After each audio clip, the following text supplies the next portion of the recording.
নমস্কার, কেমন আছেন সবাই? আরও একটি নতুন ভিডিওতে আপনাদের সকলকে স্বাগত জানাই। আশা করছি আমার ভিডিওটি যেখান থেকে দেখছেন প্রত্যেকে খুব ভালো আছেন এবং সুস্থ আছেন। চলুন আজকের ভিডিওটি তবে শুরু করা যাক। আগের দিন আমি আপনাদের বলেছিলাম যে আমি সবাইকে ঘুম থেকে তুলে নিয়ে জামাই ষষ্ঠী জোগাড় যন্ত্র করব। তো ঘুম থেকে সবাইকে তুলে নিয়েছি। তুলে নেওয়ার পরে এই দেখুন যে যার রেডি হয়ে বসে পড়েছে।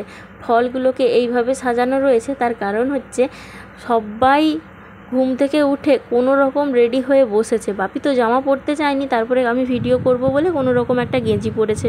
তো এইরকম সাজানোর কারণ হচ্ছে ঘুম থেকে তুলে নিয়ে এসেছি সবাইকে, তার উপরে এত ভ্যাপসা গরম, সেই জন্য কেউ কিছুই হয়তো মুখে দেবে না। তাই শুধু মিষ্টিগুলোকে সাজিয়ে দিয়েছি, সাথে করে সমস্ত ফলগুলোকে গোটা গোটা দিয়েছি।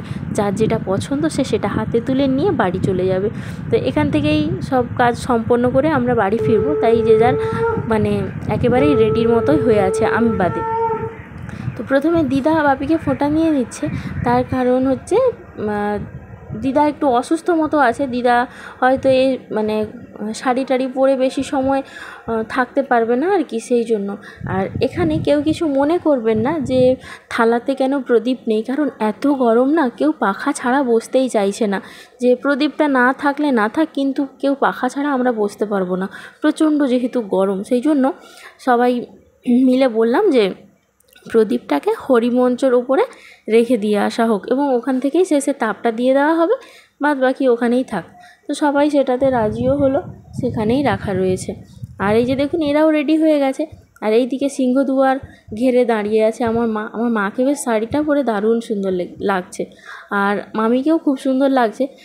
যেমন তেমন করে পরে নিয়েছে আর কি, কোনো রকম গরমে একটু পরেই কাজটা মিটে গেলেই খুলে দিতে পারলে সবাই বাঁচি বাঁচি ভাব আর কি। তারপরে মামাকে ফোঁটা দিয়ে নিচ্ছে মামার শাশুড়ি। এই দিদাও খুব ভালো আর আমাদেরকে খুব ভালোবাসে, মামার শাশুড়ির কথা বলছি আর কি। সমস্ত রকম বাজার টাজার করে নিয়ে একা হাতে চলে এসছে সকাল সকাল জামাই বাড়িতে। আর আমরা আসলে এই দিদাও এখানে আসে। আর এইবার এই শর্মাকে ফোঁটা দেওয়া হবে। তবে যখন থেকে বসেছে এতটুকুও সময়ের জন্য চুপচাপ বসেনি, হয় নড়াচড়া করছে, না হয় মাথাটা দুলাচ্ছে, না হলে কিছু বলছে, আর না হলে হচ্ছে ও না জামাটা পেয়ে এত খুশি কি বলবো।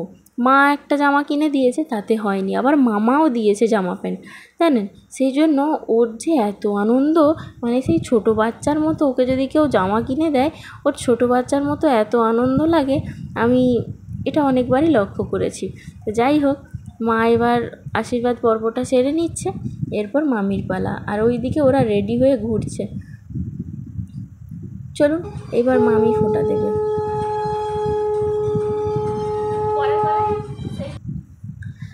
এত পরিমাণে গরম না, সেই জন্য কোনো রকম এখানে বসে আছে। আর একটার গায়ে দুটো ফ্যান চলছে, সাইড থেকে একটা ফ্যান চলছে, আবার সিলিং ফ্যান তো চলছেই।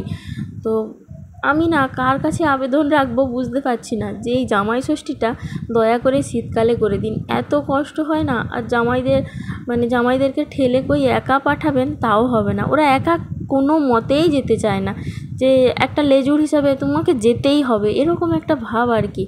তো ওরা তো একা যাবে না, আমাদেরকে টেনে নিয়ে যাবে। সেই জন্য আমি বারবার বলছি যে আমি এটা কার কাছে আর্জি জানাবো, যে এই জামাই ষষ্ঠীটা যেন শীতকালে করে দেওয়া হয়।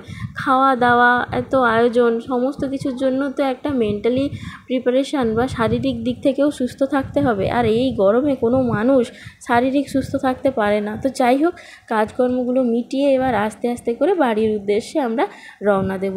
সবাই কাজকর্ম মিটিয়ে যে যার কার মতো এবার বাড়ি যেতে হবে। তো আজকের ভিডিওটি এই পর্যন্ত। সবাই ভালো থাকবেন, সুস্থ থাকবেন, সাবধানে থাকবেন। দেখা হচ্ছে কাল।